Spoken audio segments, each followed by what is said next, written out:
मेरी तस्वीर लालू यादव के साथ भी है, राबड़ी देवी के साथ भी है। राबड़ी देवी चार्जशीटेड है भ्रष्टाचार के मामले में। तो आप कहना क्या चाह रहे हैं? क्या तस्वीर होने से कोई व्यक्ति उनका समर्थन कर रहा है? क्या मैं लालू यादव का समर्थन कर रहा हूँ क्या? देखिए, यही नीतीश कुमार हैं जिनकी सरकार ने 2016 में जेल मैनुअल में संशोधन किया और ये कहा कि निम्न कोटियों के व्यक्तियों को 20 वर्ष तक कारावास में रहने के बाद भी समय पूर्व मुक्ति हेतु विचार किए जाने की हकदार नहीं है। ये थोड़ी हम लोगों ने कहा था कि आप जेल मैनुअल में संशोधन कर दीजिए और जेल मैनुअल में संशोधन करके किसी खास व्यक्ति को रिहा कीजिए। देखिए, वो 30 साल पुरानी बात हो गई। उसमें बीजेपी बहुत कमज़ोर थी, अब बीजेपी बहुत ताकतवर है। अब बीजेपी के रथ को कोई रोक नहीं सकता है। नमस्कार, मेरा नाम उत्कर्ष है। आप लाइव स्टोरीज देखना शुरू कर चुके हैं। बिहार के मुख्यमंत्री नीतीश कुमार बीते दिन एक तस्वीर साझा करते हैं और मीडिया के सामने बताते हैं कि ये वही तस्वीर है जहां पर आनंद मोहन से मुलाकात करने सुशील मोदी उनके घर जाते हैं और आज उनके रिहाई का विरोध कर रहे हैं। हमारे साथ बात करने के लिए पूर्व मुख्यमंत्री और राज्यसभा सांसद सुशील मोदी। अब तस्वीर को लेकर राजनीति हो रही है।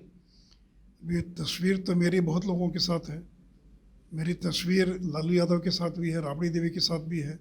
राबड़ी देवी चार्जशीटेड है भ्रष्टाचार के मामले में। लालू यादव चारा घोटाले से जुड़े भ्रष्टाचार के मामलों में सजा याफ्ता है। मुखिया का भी चुनाव नहीं लड़ सकते। उनके साथ ही मेरी तस्वीर है। तो आप कहना क्या चाह रहे हैं? क्या तस्वीर होने से कोई व्यक्ति उनका समर्थन कर रहा है क्या मैं लालू यादव का समर्थन कर रहा हूँ क्या? और अगर किसी घर में शादी है, विवाह, श्राद्ध है तो एक सामान्य औपचारिकता है, कोई जाता है। जहाँ तक रिहाई की मांग करने का प्रश्न, बात सही है कि 2 माह पूर्व मैंने मांग किया था कि ये आनंद मोहन सिंह की रिहाई की जाए। उस पर रिहाई पर सरकार को विचार करना चाहिए। लेकिन ये थोड़ी हम लोगों ने कहा था कि आप जेल मैनुअल में संशोधन कर दीजिए और जेल मैनुअल में संशोधन करके किसी खास व्यक्ति को रिहा कीजिए। ये नहीं कहा था कि जो जघन्य अपराध है, सरकारी सेवक पब्लिक सर्वेंट की ड्यूटी के दौरान हत्या करना, ये जघन्य अपराध है। ये बलात्कार की श्रेणी में आता है। ये बलात्कार के बाद हत्या की श्रेणी में आता है। डकैती के साथ हत्या की श्रेणी में पब्लिक सर्वेंट की ड्यूटी आवर में हत्या, ये हीनस क्राइम में आता है, जघन्य अपराध में आता है। और आपने सरकारी सेवक ड्यूटी के दौरान अगर हत्या हो जाए, उसको जघन्य अपराध से बाहर निकालकर सामान्य अपराध में परिवर्तित कर दिया। तो ये थोड़ी हमने कहा था कि आप जघन्य अपराध को सामान्य अपराध बना दीजिए। कल तो ये बलात्कार के भी अपराध को सामान्य अपराध बना सकते हैं। डकैती का हत्या के अपराध को भी सामान्य अपराध बना सकते हैं, किसी राजवल्लभ यादव किसी और को छोड़ने के लिए। तो हमारी आपत्ति तो इस बात को लेकर है। और देखिए, यही नीतीश कुमार हैं जिनकी सरकार ने 2016 में जेल मैनुअल में संशोधन किया और ये कहा कि निम्न कोटियों के व्यक्तियों को 20 वर्ष तक कारावास में रहने के बाद भी समय पूर्व मुक्ति हेतु विचार किए जाने के हकदार नहीं होंगे। यानी ये जो बलात्कार के बाद हत्या, सरकारी सेवक की हत्या, जो जघन्य अपराध वाले लोग हैं, ये 20 साल अगर जेल में रह भी जाएंगे तो भी उनको समय पूर्व रिहा करने के बारे में विचार नहीं किया जाएगा। यानी इतना कठोर बना दिया कि बलात्कार का आरोपी को जिंदगी भर जेल में रहना पड़ेगा।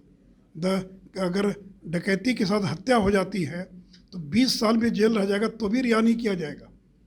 सरकारी सेवक की हत्या होगी तो भी वो विचार नहीं होगा। उसको आपने डाइल्यूट कर दिया और आप हवाला दे रहे हैं मॉडल प्रिजन मैनुअल का। मेरे पास तो मॉडल प्रिजन मैनुअल की कॉपी है। कहाँ उसके अंदर ये उल्लेख है कि ऐसे लोगों को रिहा कर दिया जाए? तो आप अपने राजनीतिक स्वार्थ के लिए पहले तो आपने कठोर बना दिया और अब उसको शिथिल कर दिया ताकि एक खास व्यक्ति को लाभ पहुंचाया जा सके। तो मुख्य सचिव तो साफ कह रहे हैं कि जो तमाम लोग हैं सब एक हैं। कोई भी सिविल सर्विस वाले हो, चाहे जो भी हो, सरकारी कर्मी हो, आम लोग हैं, सब एक हैं। कानून एक होगा, परिहार मिलेगा। तो उनसे पूछिए कि क्यों तब IAS को हर साल अपनी संपत्ति की घोषणा करनी पड़ती है, आम आदमी को तो अपनी संपत्ति की घोषणा नहीं करनी पड़ती है।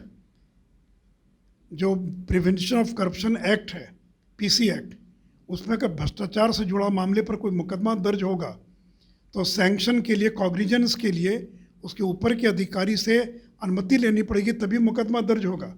ये क्यों संरक्षण मिला हुआ है? क्योंकि जो पब्लिक सर्वेंट होता है वो सामान्य आदमी नहीं है, वो सरकार का नुमाइंदा है, सरकार का प्रतिनिधि है। हाँ, अगर पब्लिक सर्वेंट की रात में हत्या हो जाए, रात में चोरी हो जाए तो उसको कोई संरक्षण नहीं है।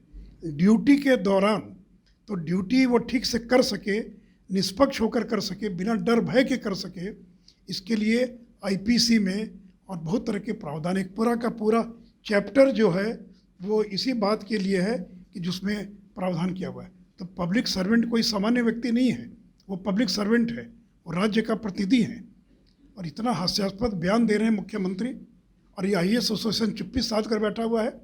मैं आईएएस एसोसिएशन से अपील करूंगा, इतिहास कभी माफ़ नहीं करेगा कर्मचारी संगठनों को कि इस मुद्दे पर चुप्पी साध लेंगे तो जिस मुख्यमंत्री ने आपके हितों के खिलाफ में काम किया है और उसमें डर के मारे आप चुप्पी साधे हुए हैं और करें कि आम और खास बराबर है। आम और खास बराबर है तो आम आदमी को कहाँ पेंशन मिलता है? आपको तो पेंशन मिलता है, आपको तो इतने अधिकार मिले हुए हैं। तो और उससे मैंने कहा ड्यूटी आवर में अगर हत्या हो जाए, सामान्य हत्या नहीं है, ड्यूटी आवर में हत्या। अगर एक पुलिसकर्मी कहीं रेड करने जाता है और कोई अपराधी हमला करके उसकी हत्या कर देते हैं तो क्या वो सामान्य हत्या माना जाएगा? उसको कितने तरह की राहत मिलती है, कितने तरह का उसको लाभ मिलता है?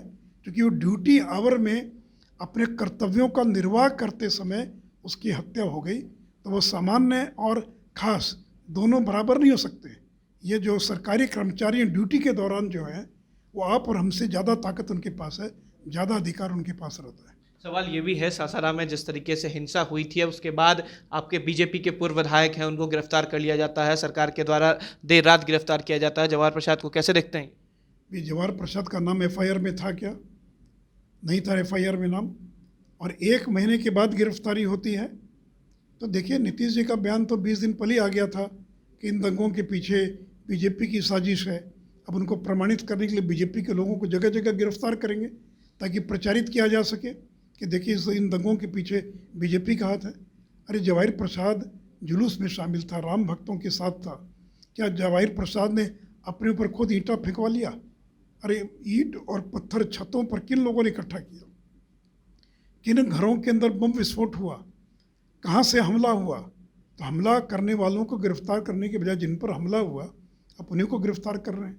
तो अपने राजनीतिक स्वार्थ के लिए आप इस प्रकार का काम कर रहे हैं जो बिल्कुल ही अनुचित है, और ये शुद्ध रूप से राजनीतिक दुर्भावना से प्रेरित होकर ये कार्रवाई की जा रही है। एक आखिरी सवाल है, लालू प्रसाद यादव बिहार आते हैं, उससे पहले तेजस्वी यादव कहते हैं कि मेरे पिता ने राम रथ रोका था जो आडवाणी का था, अब हम 24 में बीजेपी को रोकेंगे।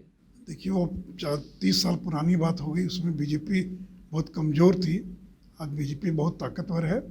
इसलिए अब बीजेपी के रथ को कोई रोक नहीं सकता है, और बीजेपी के रथ को रोका आडवाणी जी के रथ को, तो सत्ता में आ गए कि नहीं आ गए हम लोग? तो हम तो सत्ता से बाहर होने के बजाय 15 साल के बाद हम देश की सत्ता में आ गए।